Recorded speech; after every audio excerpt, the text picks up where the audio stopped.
உயிர்த்தெழுந்த இயேசு கிறிஸ்துவின் வல்லமை ஊழியங்கள் வழங்கும் வசனப் பெட்டகம். இயேசுவே கர்த்தர்.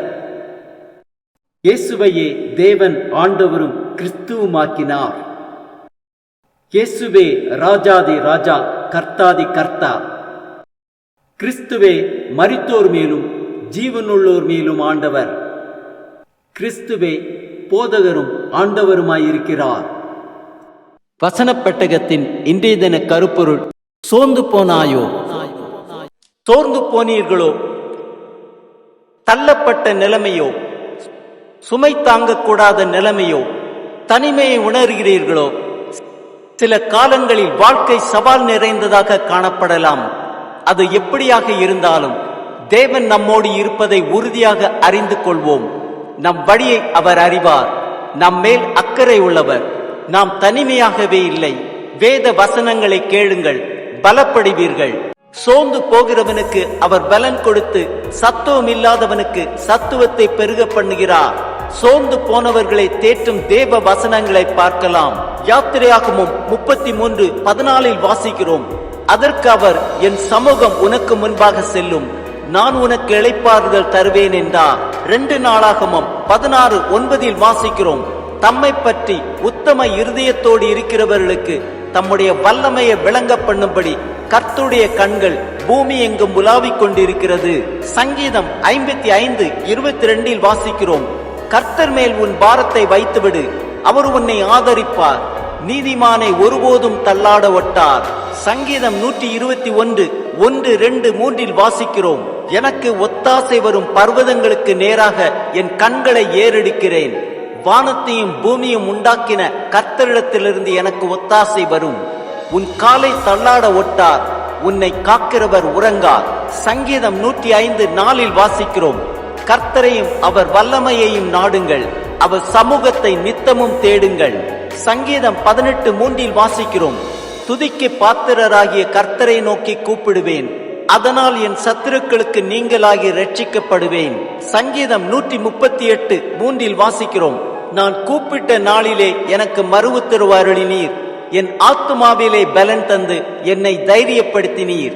சங்கீதம் 145:18 வாசிக்கிறோம்.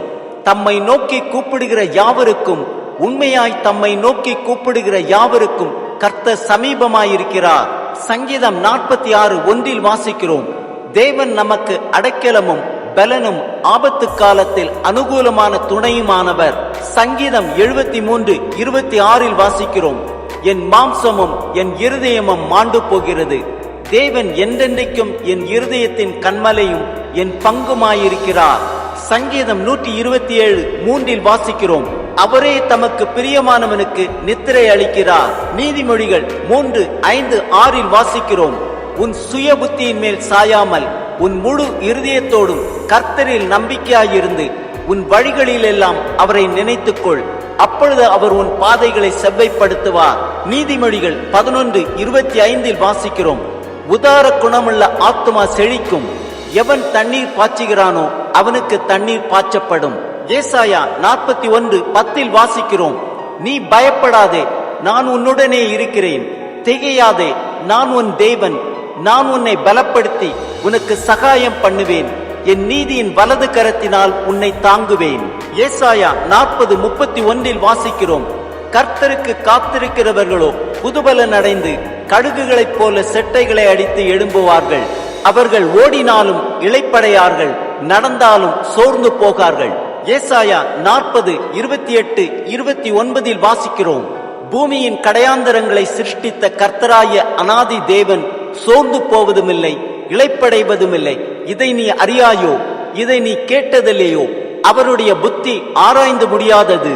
சோர்ந்து போகிறவனுக்கு அவர் பலன் கொடுத்து சத்துவம் இல்லாதவனுக்கு சத்துவத்தை பெருக பண்ணுகிறார்.